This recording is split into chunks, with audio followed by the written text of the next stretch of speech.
సిటీలో ప్లాట్ కొనండి. ఫ్యూచర్ లో మీరు కోటీశ్వర్లుగా మారే అవకాశం కోసం వెంటనే మాకు కాల్ చేయండి.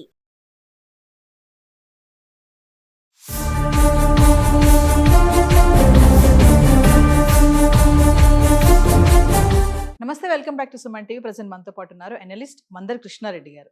నమస్తే సార్. నమస్తే అమ్మా. సార్, బంగారం గురించి మాట్లాడుకుంటే మన రేట్ల గురించి చాలా వీడియోలో మాట్లాడుకున్నాం. సో నా ఈరోజు క్వశ్చన్ ఏంటంటే, బ్యాంక్ లాకర్స్లో మామూలుగా ఇళ్లల్లో బంగారం ఎంత ఉండొచ్చు, ఎవరెవరి దగ్గర ఎంతెంత ఉండొచ్చు?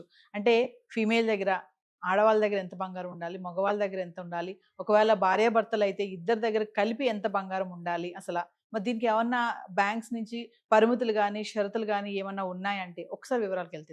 చట్టాల ప్రకారంగా చూసుకుంటే భారతదేశంలో చాలా చట్టాలు ఉన్నాయి. ప్రపంచంలో ఏ దేశం కన్నా, అన్ని దేశాల కన్నా ఎక్కువ చట్టాలు మన దగ్గరే ఉన్నాయి.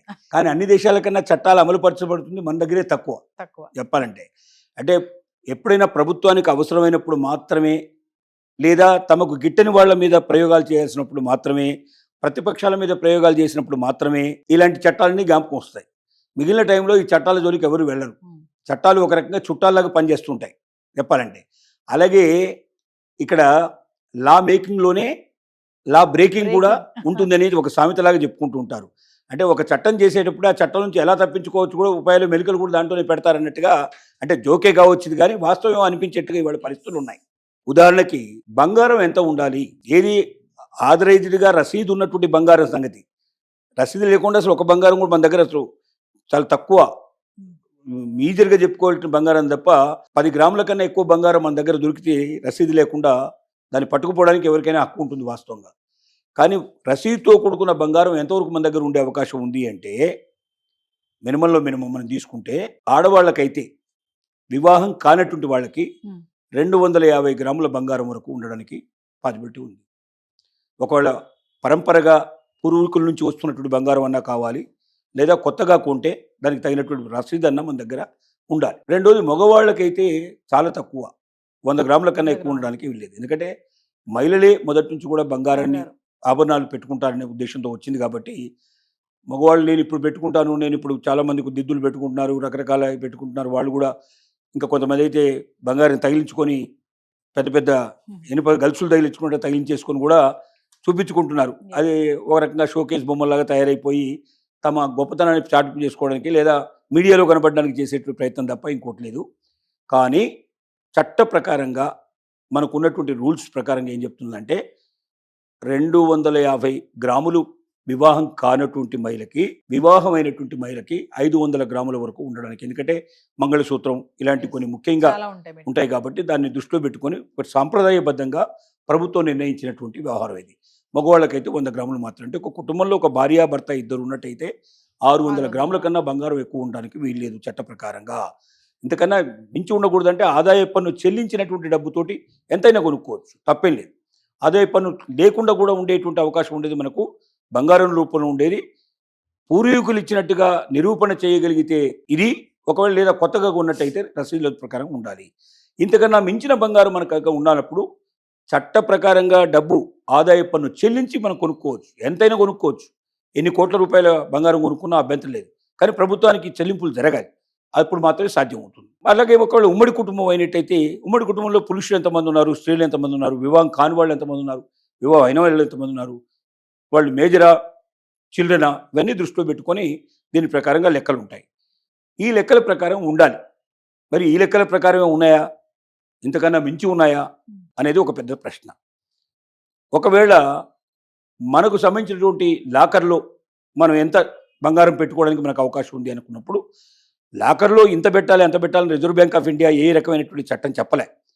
కానీ లాకర్ను ఏదైనా పరిస్థితుల లోపల బ్రేక్ చేయాల్సిన పరిస్థితి ఏర్పడినప్పుడు కానీ, లేక లాకర్ ఒకవేళ రేపు పొద్దున ఏదైనా ప్రాబ్లం వచ్చి కాలిపోవడం కానీ, లేకపోతే ఏదైనా థెఫ్ట్ జరగడం కానీ జరిగినప్పుడు, నువ్వు డిక్లేర్ చేసే బంగారం ఎంత ఉండాలి అంటే ఎంతైనా ఉండాలి.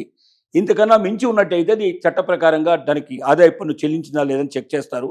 అలా లేకపోయినట్టయితే దాంట్లోపల అది మీరు పెట్టినటువంటిది న్యాయపరంగా పెట్టినది కాదు, దానికి చెల్లుబాటు కాని పరిస్థితి పడుతుంది. మీ బంగారమే కావచ్చు, దాంట్లో ఎంతైనా పెట్టి ఉండొచ్చు, కానీ అది మాత్రం లెక్కలోకి రాదు.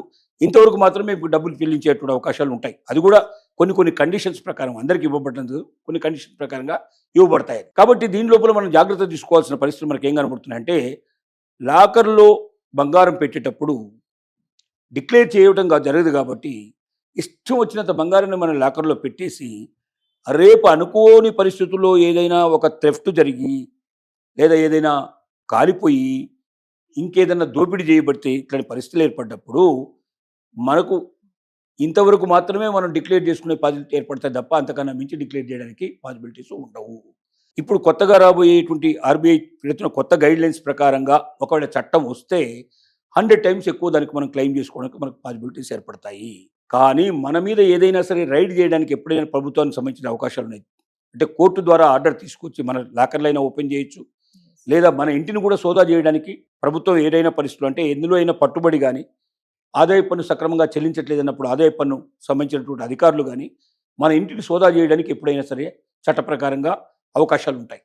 అలా మన ఇల్లు సోదా చేసినప్పుడు ఇంతకన్నా ఎక్కువ బంగారం మన ఇంట్లో దొరికితే అది సాంప్రదాయబద్ధంగా వచ్చిందని నిరూపించాలి, లేకపోతే అది మనం కొత్తగా బిల్లుతో ప్రకారంగా మన దగ్గర పెట్టుకున్నట్టుగానే చూపించాలి. 500 గ్రాములు వివాహం చేసుకున్న మహిళ దగ్గర, వివాహం కాని మహిళ దగ్గర మేజర్ అయితే వాళ్ళ దగ్గర 250 గ్రాములు కనబడాలి, పురుషుడైతే 100 గ్రాములు కనబడాలి. ఇంతకు మించి ఉన్నట్టయితే ఆదాయ పన్ను చెల్లించిన డబ్బుతో కొన్నట్టుగా పూర్తి రుజువులు సాక్ష్యాలు చూపించకపోతే దాన్ని తీసుకెళ్ళడానికి గవర్నమెంట్కి హక్కు ఉంది. దానికి ₹1 చెల్లించాల్సిన అవసరం లేదు. పైపెచ్చు అంత బంగారాన్ని అనాథరైజ్డ్గా ఉంచుకున్నందుకు గాను దానికి తప్పనిసరిగా మరి అపరాధ రుసుములు చెల్లించాల్సిన పరిస్థితి ఏర్పడుతుంది. అవసరమైతే జైలు శిక్ష కూడా అనుభవించాల్సిన పరిస్థితి ఏర్పడుతుంది. చట్టం అంతా క్లియర్గా ఉంది. కానీ దీని ప్రకారం ఇంతవరకు ఎంతమందికి శిక్షలు పడ్డాయంటే శూన్యమనే చెప్పుకోవాలి. ఇంతవరకు పెద్దగా పడలేదు. కానీ అవసరమైతే భవిష్యత్తులో ప్రభుత్వం ఏదో ఒక రోజున దీన్ని ప్రయోగించేందుకు కూడా అవకాశాలు ఉంటాయి. ఐటీ రకంగా చాలామంది దగ్గర ఇట్లాంటి బంగారాన్ని స్వాధీనం చేసుకునేవి ఉన్నాయి. కానీ బంగారం తిరిగి ఇవ్వలేదు. ప్రభుత్వం ఐటీ శాఖకు పూర్తిగా దాన్ని దఖలు పరుచుకొని వాళ్ళే ఉంచేసుకొని ప్రభుత్వ సొమ్ముగా దాన్ని డిక్లేర్ చేసినట్టు పరిస్థితులు ఉన్నాయి.